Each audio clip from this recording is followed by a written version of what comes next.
Hi, everyone. You've got questions and we've got answers. Welcome to another Bella Asks episode of the Ethicast.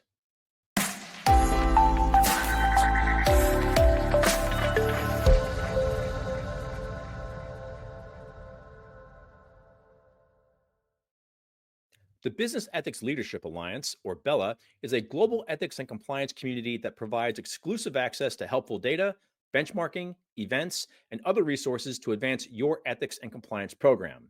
And with BELA's concierge service, members can submit any question regarding ethics and compliance, and our internal experts will provide an answer, plus helpful resources with more information.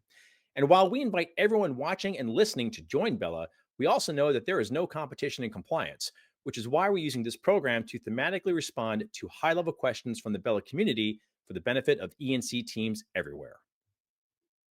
Joining us once again to answer those questions is BELA Chair Erica Salmon Byrne. Erica, as always, it's wonderful to see you on the program. Bill, thank you so much for having me back. It's Friday. It must be Bella Asks. Indeed. Well, we have an enforcement question for you, and it reads: how should companies prepare for the new UK, France, Swiss anti bribery, anti corruption alliance? Yeah. So just to reset everyone's recollection on this one, Bill, this is an announcement that came out a little bit earlier this year following the Trump administration's announcement in February of a pause on the enforcement of the FCPA. And what the UK, Swiss, and French authorities came out and said is essentially we are stepping into the breach. It may be that the Department of Justice in the United States is not planning to enforce the Foreign Corrupt Practices Act anymore, but we have our own anti-corruption, anti-bribery laws, and we are planning to enforce them. And in fact, we're going to enforce them together. So it was an announcement of a regulatory intention of coordination between authorities that have spent a lot of time over the last 15 years working with and learning from our own Department of Justice here in the States in a lot of the prosecutions that they have brought in coordination or in coalition with the Department of Justice. So you need to take it seriously. It is absolutely going to be something that we will see action out of. Those are three very sophisticated enforcement authorities that are planning to take advantage of the vacuum essentially that's been created by the decision on the part of the Department of Justice to pause in enforcement of the FCPA. Now, the good news for companies is the French, Swiss, and UK-based anti-corruption laws are not different than the Foreign Corrupt Practices Act. So if you have an anti-corruption program in place already, then you are well prepared to address what is coming in the event of this new coordination between these enforcement authorities. And the note I would make to folks who are listening in is basically all this is saying to you is that your enforcement risk hasn't gone away. Right.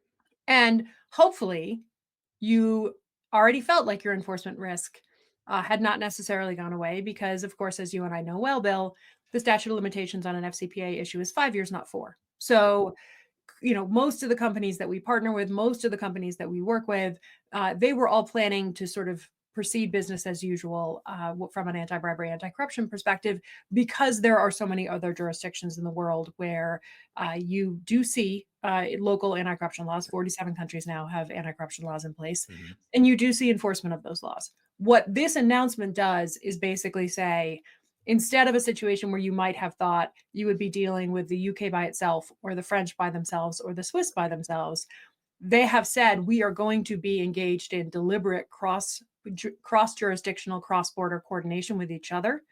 And so that is something that amplifies the resources available to each one of those enforcement authorities because they're able to engage in that kind of coordinated activity. Now, coordinated activity, again, as I said, is something we've seen for years, particularly in the anti-corruption space. It's absolutely one of the ways that we see many of these cases having developed over the years.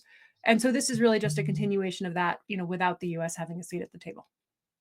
Well, it's especially exciting to see this happen just because, as we heard at the Global Ethics Summit, incredibly, folks came up to us and they said, yeah, we do in fact actually have people rolling up to me and saying, well, with the FCPA walking back, I guess it's okay to bribe now, and using that kind of language, which I would have thought as a kind of more incredulous hypothetical, but there are people with boots on the ground going, no, I actually have people asking me this. So seeing this alliance take shape so quickly and so Mhm. decisively is a really welcome development, I think. And those three jurisdictions were absolutely part of the OECD coalition, that was coordinating anti-corruption activity. So they're well positioned to continue the enforcement chain that we've seen, and it is a reminder to all the multinationals out there listening. The U.S. is not the only regulator you have to worry about. There's a whole global network of regulatory authorities, and if that is what is motivating your program, then you still do have that particular piece of motivation behind you. Hopefully, what's motivating your program is that bribery is bad for business. But if you are Yeah, being motivated by the regulatory side of things, that is very much still in the mix.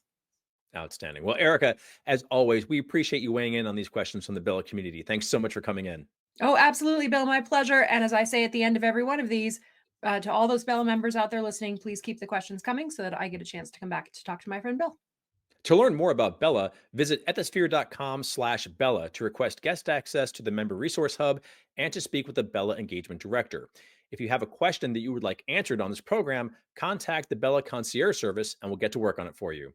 I'm Bill Coffin, and this has been another BELA Asks episode of the Ethicast. If this is your first time listening, we hope you've enjoyed the show. For more content like this every week, please subscribe to this program on YouTube, Apple Podcasts, or Spotify. You can also check out full episodes of this show, as well as many other free resources at the Ethisphere Resource Center at ethisphere.com/resources. Thanks so much for joining us. And until next time, remember, strong ethics is good business.